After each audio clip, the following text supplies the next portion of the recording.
versículo 9, Mateo 6.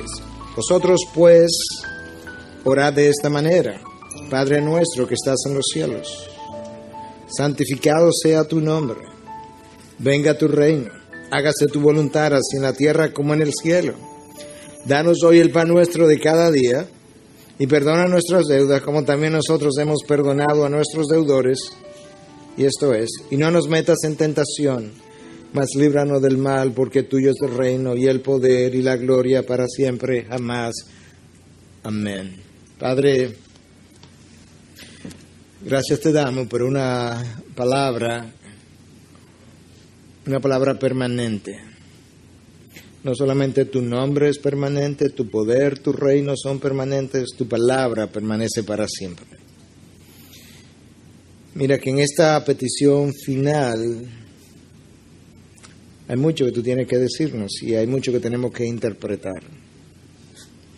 Yo quiero pedirte que, como decía en el culto anterior, tú corras el velo y nos permita ver todo lo que hasta ahora había estado vedado a nosotros, no vedado por ti, sino vedado por el pecado que mora en nosotros.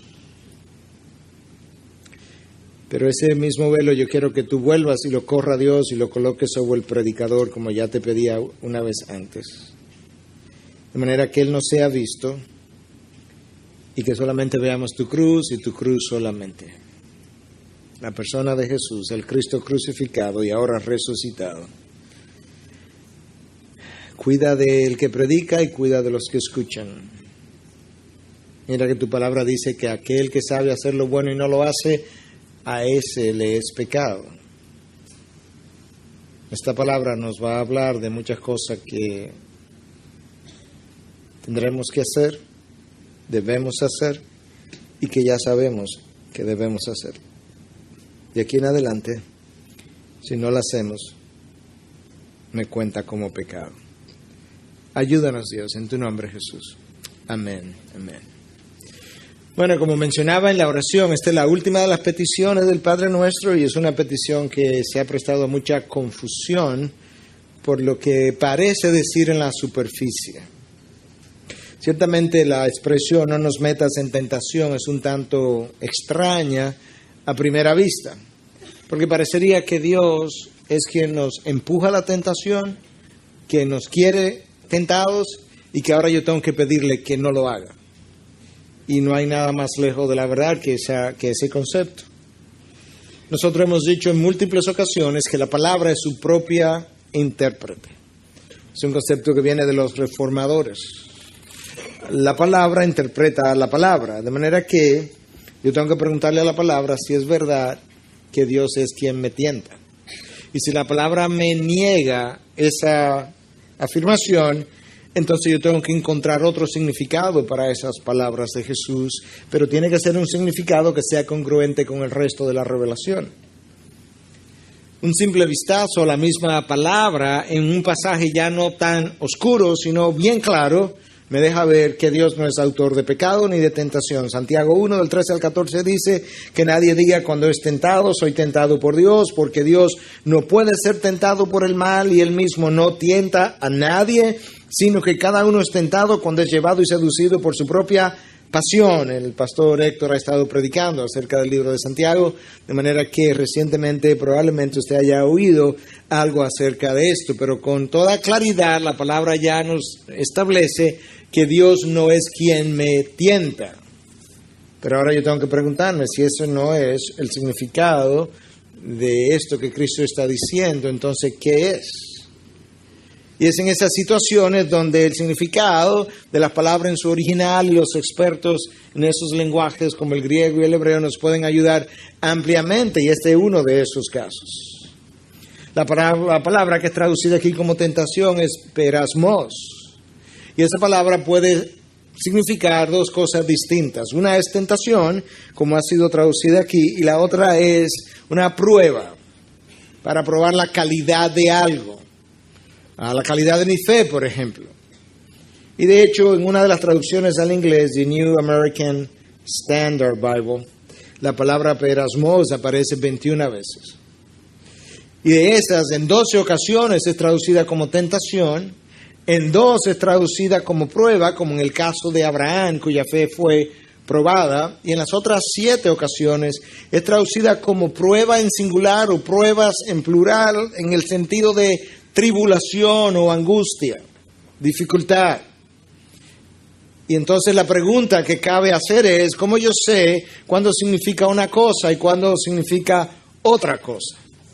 Y la respuesta es sencilla, de la misma manera que yo sé en español cuando una palabra tiene diferentes significados, qué significa en un caso y qué no significa en el otro. Por ejemplo, la palabra río puede significar una corriente de agua. Pero en ocasiones la palabra río expresa un estado del ánimo. Yo me río tanto cuando oigo a este comediante, por ejemplo. O la palabra río pudiera ser una expresión de burla. Yo me río de lo que tú dices.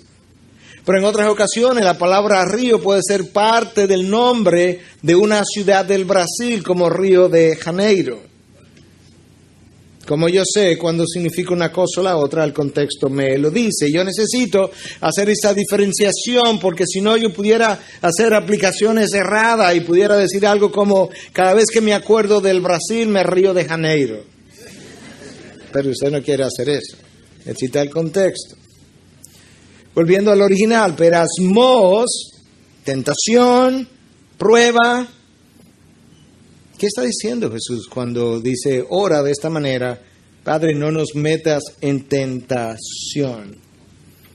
Bueno, en ocasiones la tentación es orquestada directamente por Dios, o la prueba, más que la tentación, es orquestada directamente por Dios para poner o para determinar la calidad de mi fe, no porque Él no la sabe, sino porque yo no la sé. Pedro dice a Jesús en un momento dado, aunque todos te nieguen, yo nunca te negaré. Yo estoy convencido 100% que Pedro no estaba mintiendo. Él creía 100% que él era incapaz de negar al Señor Jesús. Estaba convencido de eso. Y Dios orquesta una prueba a través de la cual Pedro pasa para poner en evidencia su incapacidad de cumplir lo que él acababa de decir y más bien para mostrarle que realmente él no era todo lo que él creía ser.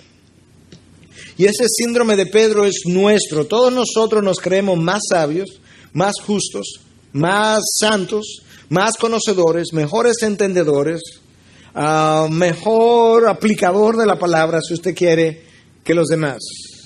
Y parte de la razón tiene que ver con mi naturaleza pecadora, parte de la razón tiene que ver con el hecho de que mi punto de comparación soy yo mismo o el otro, pero la realidad es que todos nosotros vivimos engañados acerca de quiénes somos y de lo que somos capaces de hacer y de lo que seríamos incapaces de hacer, y muchas veces entonces Dios orquesta pruebas como las de Pedro para ponerme, revelar las grietas, las deficiencias, las debilidades de mi carácter.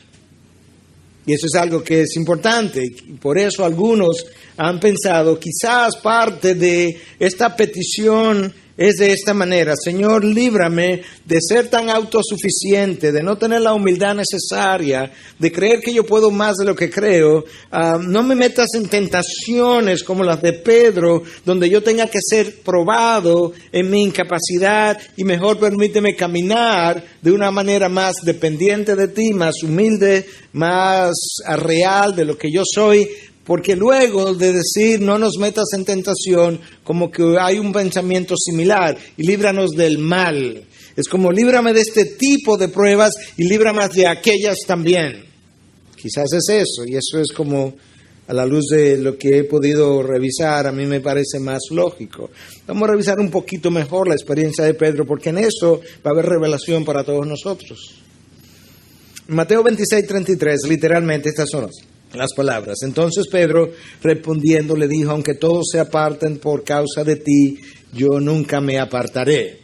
Próximo versículo, Jesús le dijo: en verdad te digo que esta misma noche, antes que el gallo cante, me negarás 3 veces. Jesús sale del aposento alto, cruza una porción de terreno, llega al huerto de Getsemaní. con sus 11 discípulos, deja 8 en un sitio, avanza un poco más, deja a Pedro, Juan y Jacobo en otro sitio, avanza otro poco y comienza a orar, los deja ahí para que estén orando. Y cuando vino, entonces, halló a los discípulos durmiendo y dijo a Pedro, dice Mateo 6, 40 al 41, Mateo 26, del 40 al 41, dijo a Pedro, ¿con que no pudiste velar una hora conmigo? Velar y orar para que no entréis en tentación. El espíritu está dispuesto, pero la carne es débil. ¿Tú recuerdas cómo es que este diálogo inicia? Porque yo comencé leyendo con el diálogo ya comenzado. Yo comencé con la afirmación de Pedro, que aunque todos te dejen, yo nunca me apartaré de ti. Pero Lucas nos deja ver en el capítulo 22 que es Jesús quien comienza el diálogo. Jesús hace una afirmación y Pedro responde. Lucas 22, 31, Jesús hablando. Escucha, Simón, Simón, mira que Satanás os ha reclamado para zarandearos como a trigo.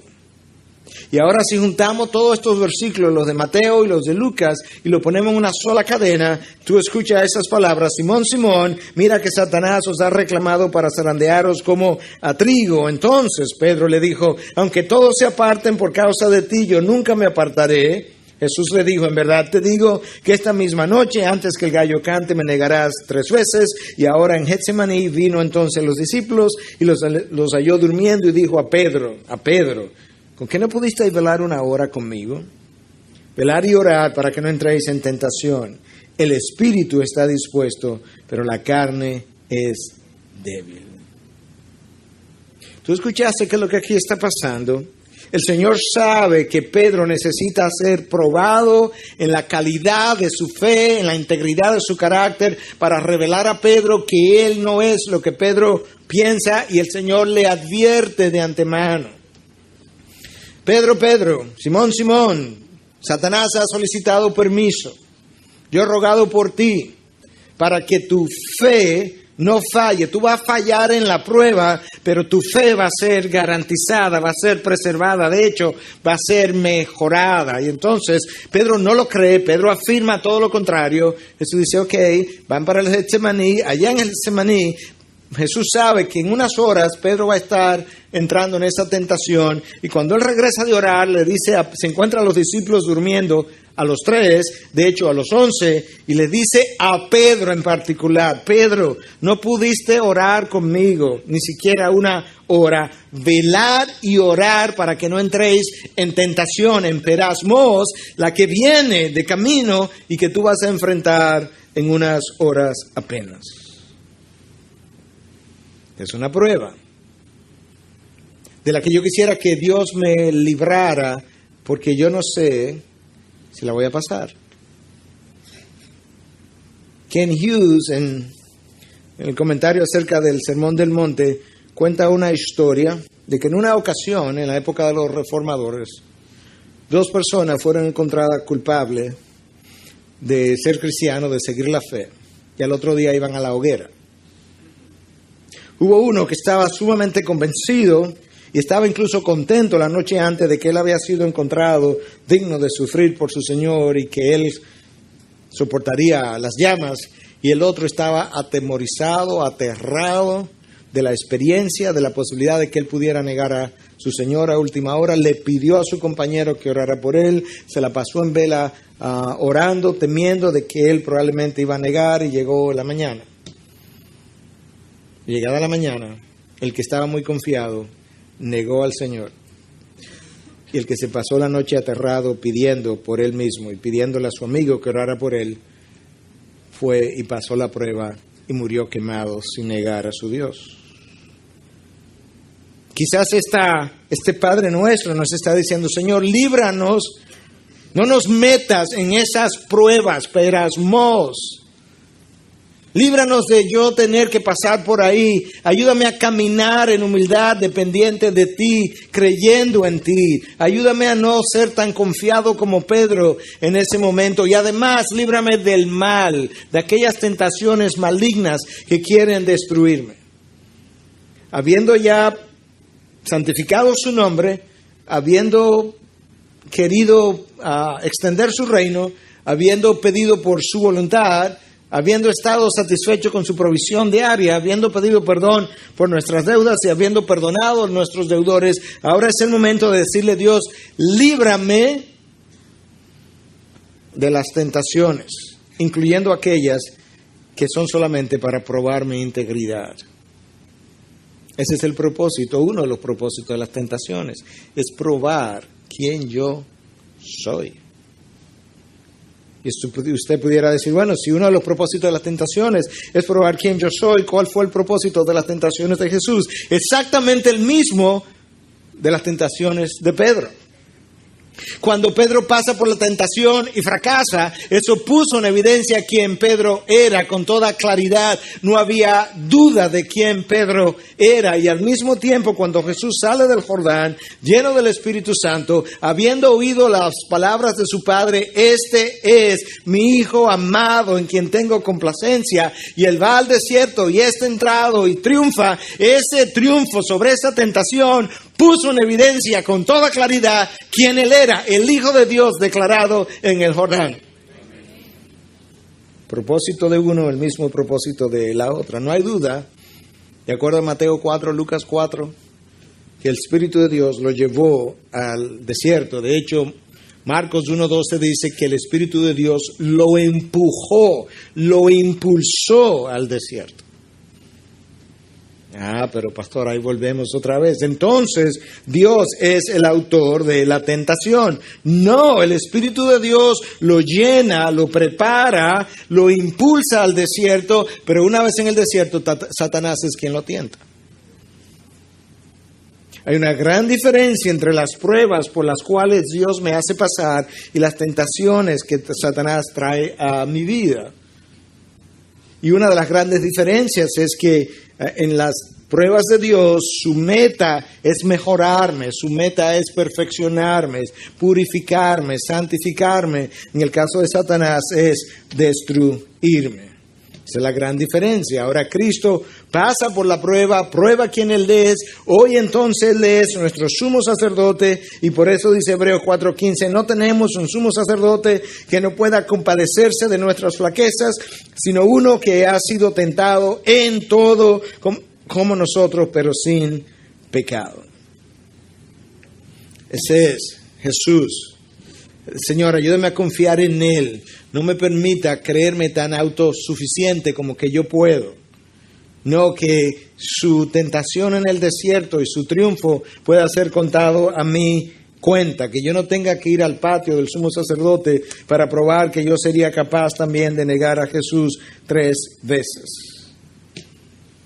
Que yo pueda vivir confesando mi insuficiencia, mi incapacidad, mi debilidad, que mi orgullo, que mi autosuficiencia, rebelión, no sea llevada y puesta a prueba de tal forma que yo muestre a todo el mundo con toda claridad que ciertamente entre Pedro y yo no hay diferencia.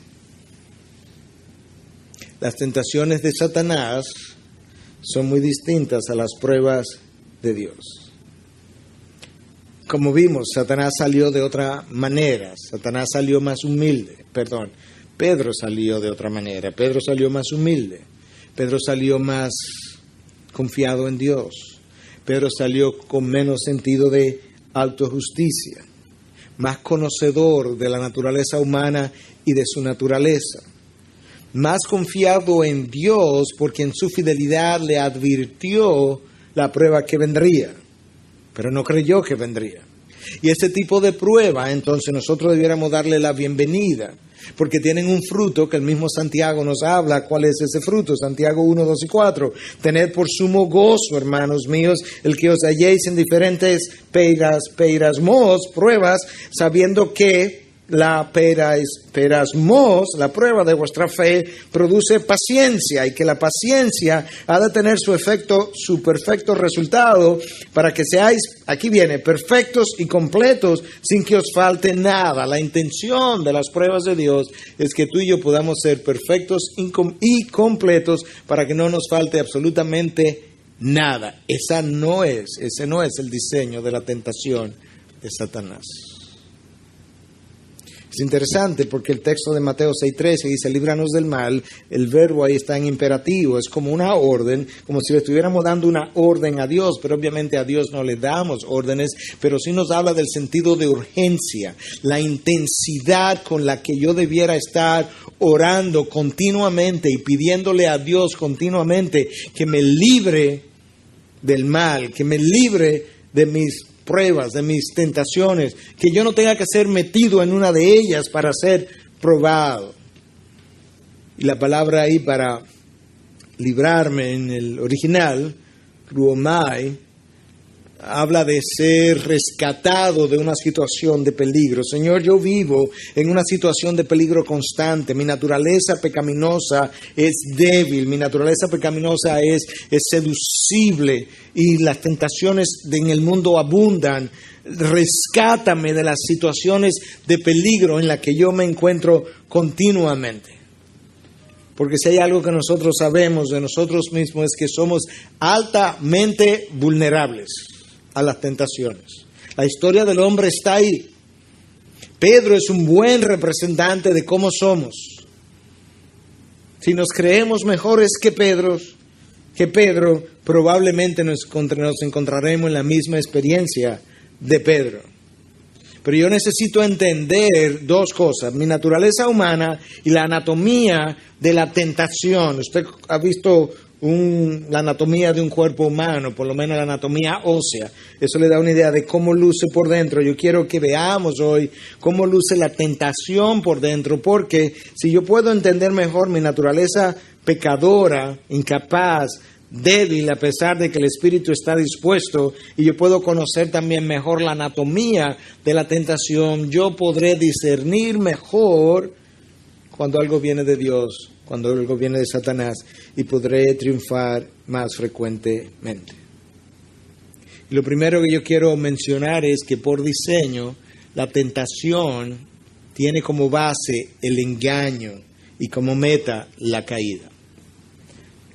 La tentación tiene como base el engaño y como meta la caída versus la prueba de Dios.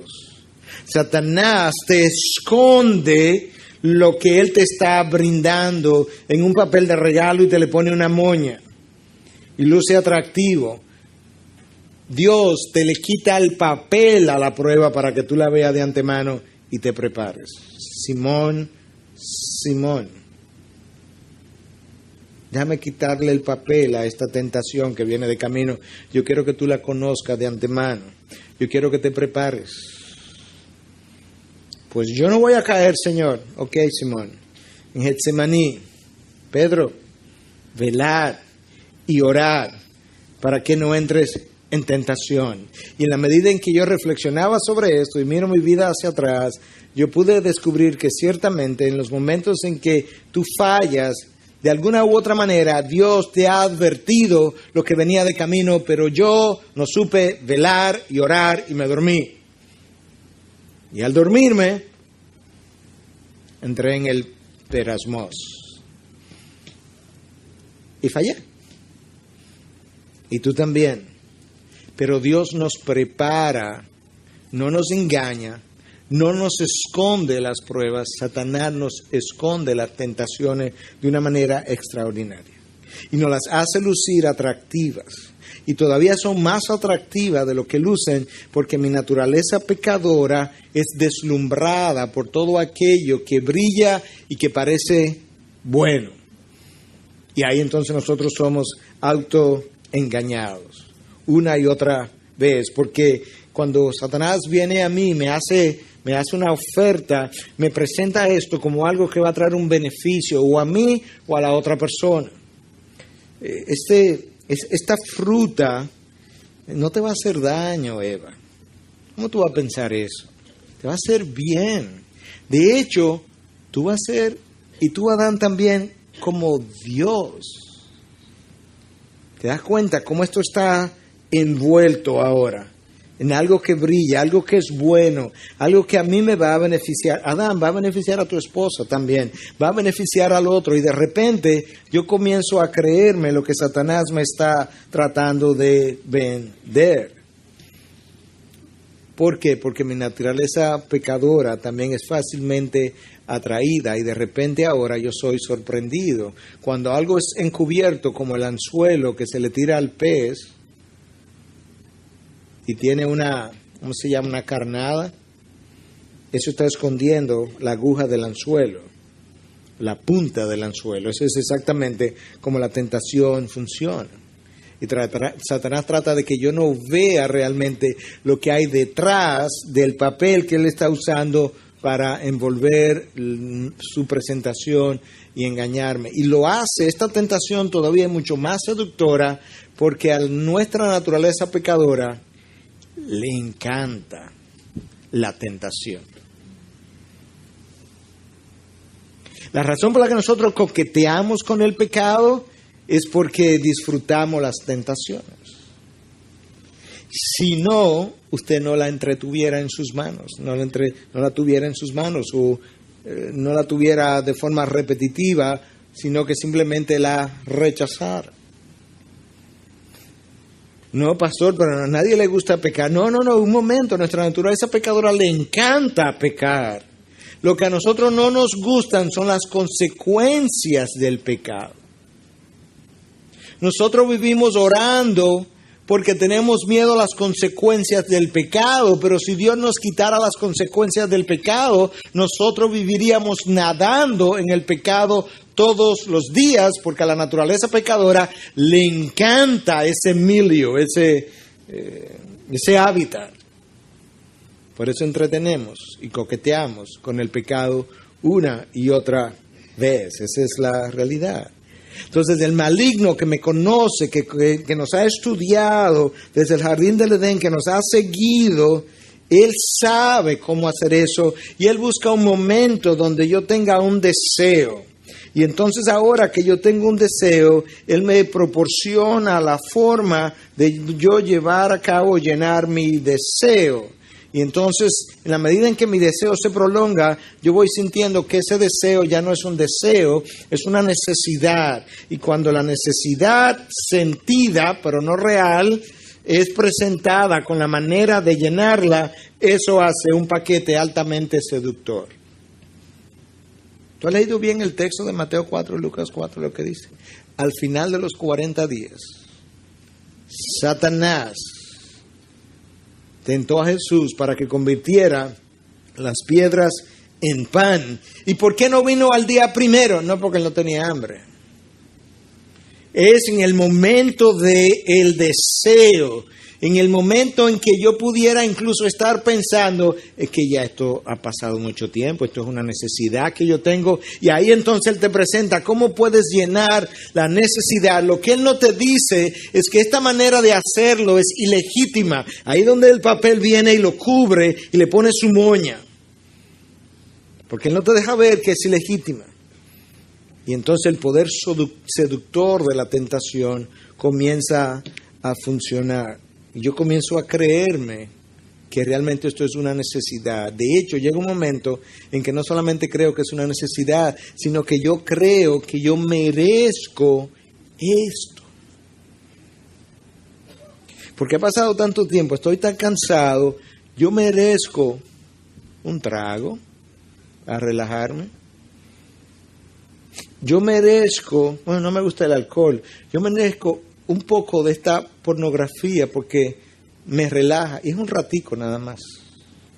Además, mi esposa ya se durmió y no está ahí, y yo tengo deseo, y hace varios días que ella no está en eso tampoco. O es un dinero mal habido, porque no es sexual todo, es un dinero mal habido, que yo he trabajado más que todo el mundo. Somos 10 por aquí, el 60% del trabajo lo he hecho yo, y ahora yo este dinero, yo me voy a tomar una parte, pues yo lo merezco. Yo creo que eso es justo. Yo creo que todo el mundo, si nos ponemos a calcular las horas, todo el mundo entendería que es justo. Bueno, no estamos diciendo que el que te pague más que otro sea injusto. Lo que estamos diciendo es que quizás la manera sea ilícita, ilegítima. Y Satanás no nos deja ver eso. Él nos hace ver la tentación como algo benigno, inofensivo, algo que realmente me puede ayudar a mí o puede ayudar a otro. ¿Y cómo Él me convence? La mayoría de los casos, Él incita mis emociones, sentimientos. ¿Y por qué? ¿Por qué por ahí? Porque mis emociones, ni las tuyas, son racionales. Y como no son racionales, frecuentemente evaden, bypassean la conciencia. Y ahora que tú pecas, la conciencia ni se enteró en el momento de lo que estabas a punto de hacer. Y después que peca, la conciencia te dice, ahí está, tú eres culpable.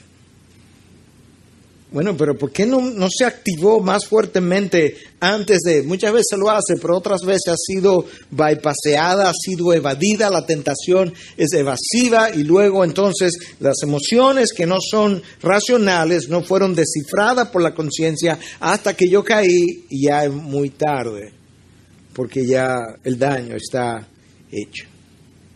Y entonces ahora entran en operación una serie de sistemas de justificación y racionalización en mi mente que nos ocultan la verdad a nosotros mismos.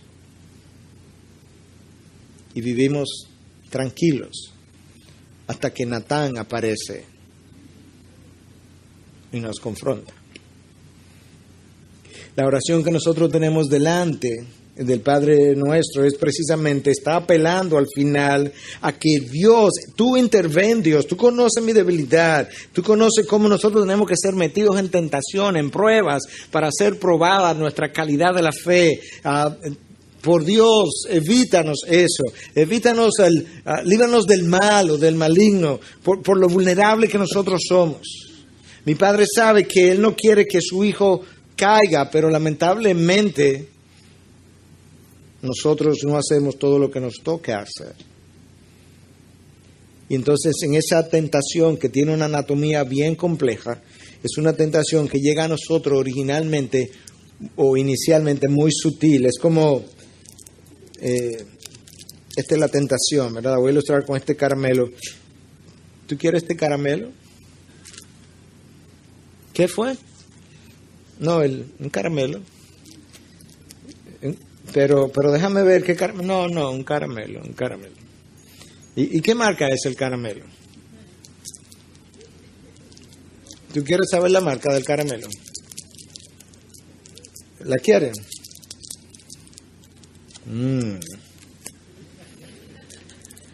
Y el otro, que en principio no estaba ni pensando en caramelo, poco a poco, el caramelo, pero quizás es mejor de lo que yo pensaba. Y es criollo, y yo comienzo, y la tentación, y llega un momento en que, dame el caramelo.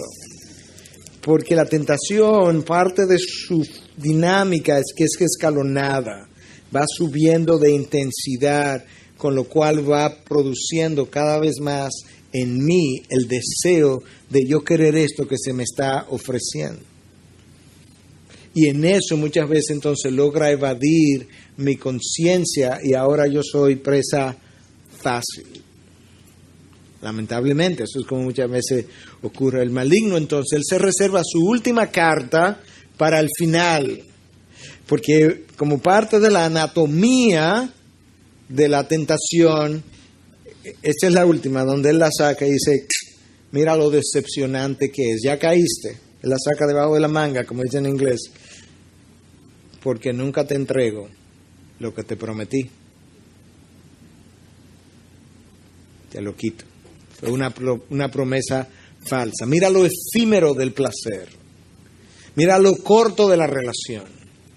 Mira lo corto de este disfrute que tenía. Y ahora, después que yo caí, eso que me venció se convierte en mi esclavo y no puedo ir a ningún sitio sin pensar en eso. Si usted es honesto, usted sabe que en algún momento usted ha caído y después que cayó eso no lo podía sacar de su mente.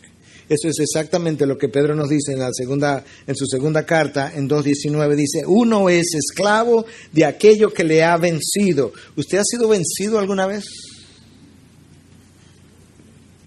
Si usted es honesto, tiene que testificar que después de ser vencido, eso que lo venció, le fue difícil sacarlo de la mente. Y no tiene que ser sexual. Se convierte en mi perseguidor, en aquello que no me deja tranquilo, aquello que no me da paz. Eso es parte del diseño de Satanás. Él no te dejó ver eso, él te la escondió. Dios te revela las cosas antes de mano, Satanás te la esconde. Y esas son las cosas que vienen de parte de él. Ahora, Dios es tan fiel, Dios está tan interesado en la preservación de sus hijos, que aún después de Él hablarnos de antemano acerca de las tentaciones que vienen, Él continúa muy activo y escucha lo que Él dice en lo que es esto de las tentaciones. En 1 Corintios 10:13, no os ha sobrevenido ninguna tentación que no sea común a los hombres. Y fiel es Dios, que no permitirá que vosotros seáis tentados más allá de lo que podéis soportar, sino que con la tentación proveerá también, en adición a la vía de escape, a fin de que podáis resistirla. Dios me está diciendo ahora, mira, en mi fidelidad yo monitorizo tus tentaciones. Yo mido el tamaño de ellas contra tu fuerza. Y yo en mi fidelidad no voy a permitir que una tentación mayor que la que tú puedas resistir llegue a ti. Pero escúchame, aun cuando yo hago eso y solamente permito que la tentación que tú puedas resistir sea la que llegue, aún después de hacerlo yo me percato que como tú eres débil y eres frágil y eres polvo y al polvo volverás, aún con esas que tú puedes manejar, con frecuencia flaqueas. Y cuando tú flaqueas, entonces yo también te abro una puerta de escape por donde tú puedas salir. Y cuando tú no puedes hacerlo, o mejor dicho, cuando tú caíste, no fue porque me faltó fidelidad hacia ti. Fue porque la misma puerta que yo abrí, tú te encargaste de cerrarla o te hiciste que no la habías visto. Y caíste.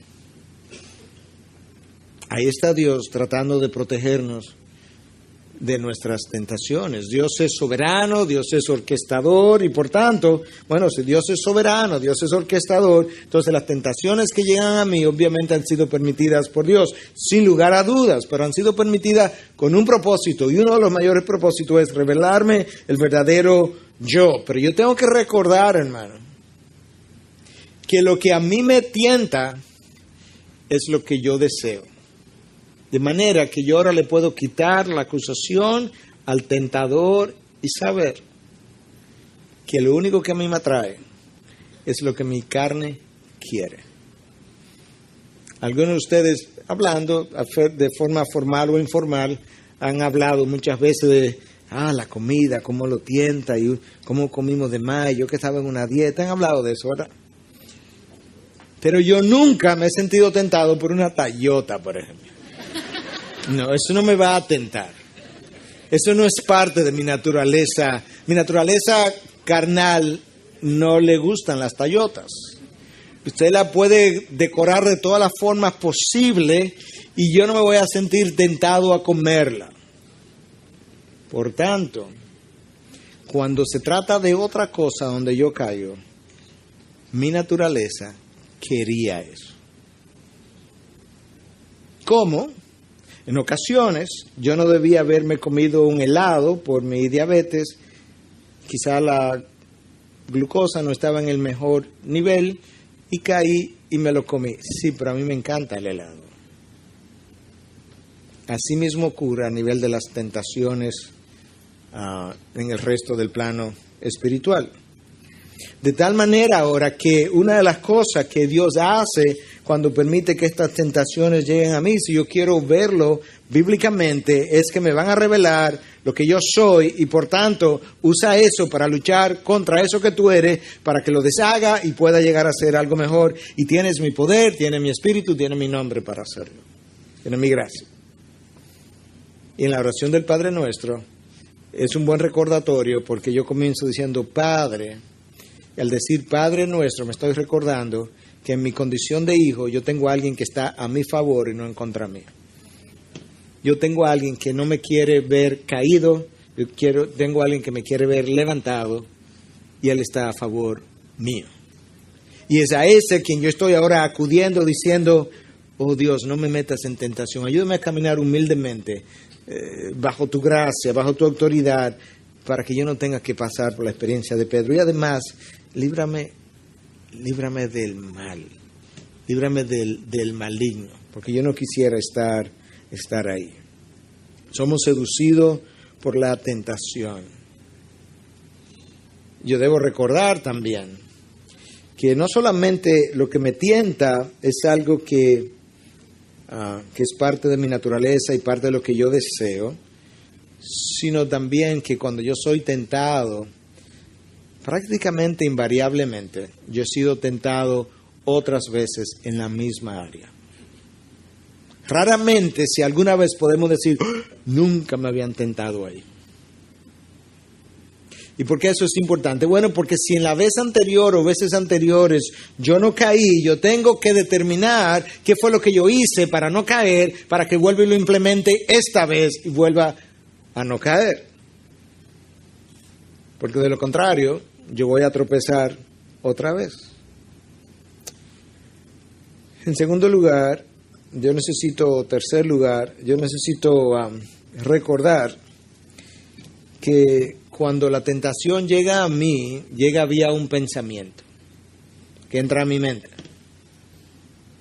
Yo necesito sacar ese pensamiento de mi mente lo más rápido posible, porque de lo contrario, ese pensamiento en mi mente va a comenzar a cautivar mi corazón. Y una vez mi mente y mi corazón se ponen de acuerdo, la voluntad no tiene un chance de no ser activada en la dirección incorrecta. Tiene la mente en contra, tiene el corazón en contra, la voluntad va a ser movida seguro. Es por eso que el apóstol Pablo nos manda en Filipenses 4:8 que nosotros debemos pensar en que en todo lo bueno, todo lo puro, todo lo amable, todo lo que es digno de alguna virtud, en esto, pensar. Creo que otras veces le he mencionado como Martín Lutero decía que él no puede evitar que las aves del cielo revoloteen sobre su cabeza, pero él puede evitar que hagan un nido en su cabeza. Y de esa misma manera, yo no puedo evitar que los pensamientos malvados de la naturaleza pecadora y los seductores y tentadores entren a mi mente. Yo no puedo evitar eso. Lo que yo sí puedo evitar es que moren ahí y terminen haciendo un nido en mi cabeza y seduciendo mi corazón y mi voluntad. No le ceda terreno santo al enemigo, porque va a mover su voluntad tarde o temprano. Saque eso de su mente lo antes posible para que pueda triunfar. Y recordemos que cuando Satanás me presenta la manera de yo llenar mi necesidad, él me hace creer, estoy repitiendo de nuevo, que esa forma de llenarla es legítima porque ahora yo tengo una necesidad. Y muchas veces Dios no niega que yo tenga una necesidad. Lo que Él rehúsa reconocerme es el derecho de convertir el instrumento ilegítimo en algo legítimo para yo llenar lo que yo he llamado necesidad, que a veces no es más que un deseo. Y Satanás me envuelve todo eso. Líbrame del mal, líbrame Dios, porque yo no me puedo librar, yo ni siquiera lo veo muchas veces, es uno de los problemas. Las tentaciones que tú puedes ver con claridad son más fácil de tú rechazarla, pero Satanás conoce eso y él me la envuelve en un papel de regalo, como un caramelo dulce, que al principio yo le doy la primera mordida y sabe tan dulce, pero cuando finalmente yo rompo el caramelo, el corazón es puro veneno. Pero ya es tarde.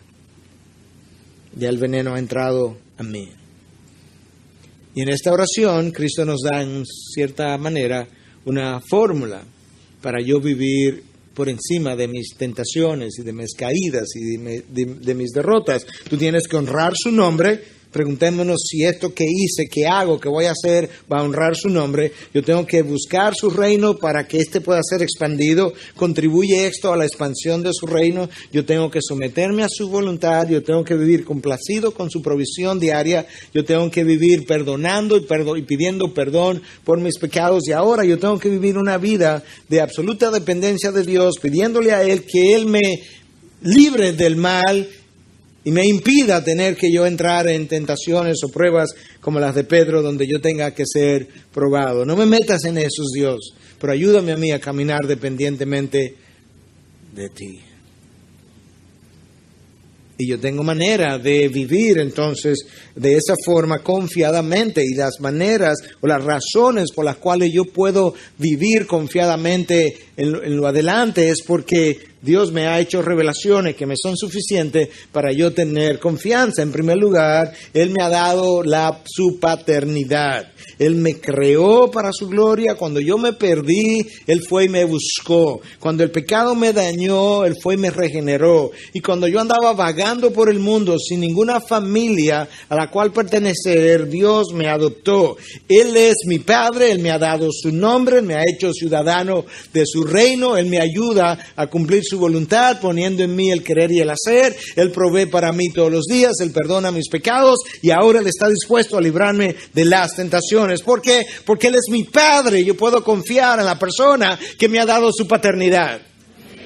En segundo lugar, no solamente Él es mi Padre, pero el texto nos recuerda hacia el final que suyo es el reino. Él me ha colocado en un reino, y en ese reino donde Él me ha colocado, resulta que el dueño y señor del reino es mi Padre. Y cuando ese reino se perdió, Él envió a su Hijo a rescatarlo. Su Hijo rescató el reino, y cuando lo rescató, le complació, le plujo al Padre compartir el reino con su Hijo y conmigo, y nos hizo coherederos en Cristo. Yo puedo tener confianza entonces al momento de vivir.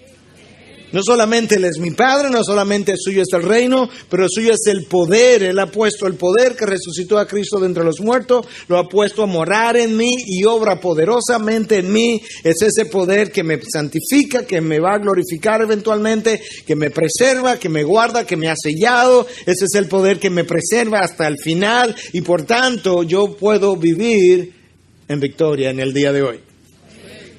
Y si eso no fuera suficiente, Él me recuerda que suya es la gloria. Y si suya es la gloria y Dios me salvó para su gloria, no hay manera que yo me pueda perder en el camino, porque si yo me pierdo en el camino es su gloria que entra en juego, y Dios jamás permitirá que su gloria sea empañada o sea cuestionada, jamás. De tal manera que Dios garantiza mi entrada al reino de los cielos. Dios ha hecho uso de su poder para hacerme parte de su reino y que yo pueda entonces vivir para su gloria. La pregunta no es si yo voy a triunfar, la pregunta es si yo puedo vivir triunfantemente. Cuando Cristo triunfó, yo triunfé. Y yo tengo razones entonces para vivir tranquilamente. Yo necesito entonces, conociendo que Cristo triunfó en mi lugar y que cuando Él triunfó, yo triunfé, yo necesito proclamarle, exaltarle, glorificarle. Y si todo eso que Dios ha dicho, ha revelado, me ha comunicado, me ha puesto a mi disposición, no fuera suficiente, Dios me recuerda lo siguiente y me dice: no temas, porque yo te he redimido, te he llamado por tu nombre, mío eres. Cuando pase por las aguas, yo estaré contigo, y si por los ríos, no te anegarán. Cuando pases por el fuego, no te quemarás, ni las llamas te abrazarán. ¿Por qué? Porque yo soy tu Padre, porque yo soy el Señor, tu Dios, el Santo de Israel, tu Salvador. Tú puedes confiar en mí, tú puedes vivir en mí, tú tienes triunfo en mí. La pregunta no es si vas a triunfar, hijo. La pregunta es si quieres vivir triunfantemente por medio de mi Hijo, quien triunfó por ti en la cruz. Integridad y Sabiduría es una producción que llega hasta ustedes gracias a los aportes de individuos y empresas comprometidos con la defensa de la fe. Para más información, preguntas y comentarios, visite nuestra página de internet www.integridadysabiduría.org. En esta página encontrará información sobre la producción de este y otros recursos que ponemos a su disposición, como también las formas en las que usted puede contribuir con la producción de programas como estos. Les invitamos nuevamente a visitar nuestra página de internet www.integridadysabiduría.org. Será hasta la próxima, cuando nos reencontremos con Integridad y Sabiduría.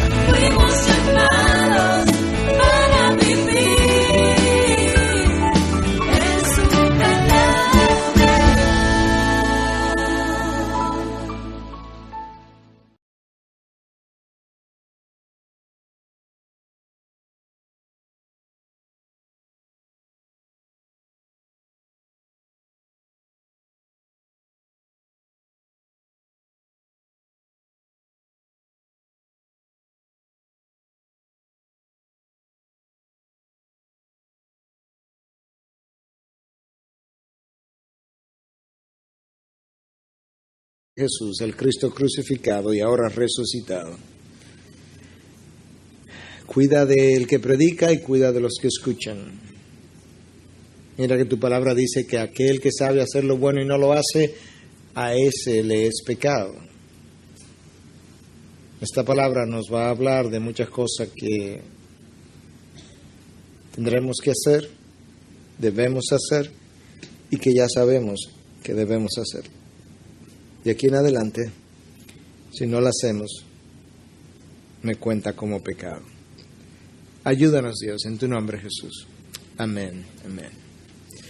Bueno, como mencionaba en la oración, esta es la última de las peticiones del Padre Nuestro y es una petición que se ha prestado a mucha confusión por lo que parece decir en la superficie. Ciertamente la expresión "no nos metas en tentación" es un tanto extraña a primera vista.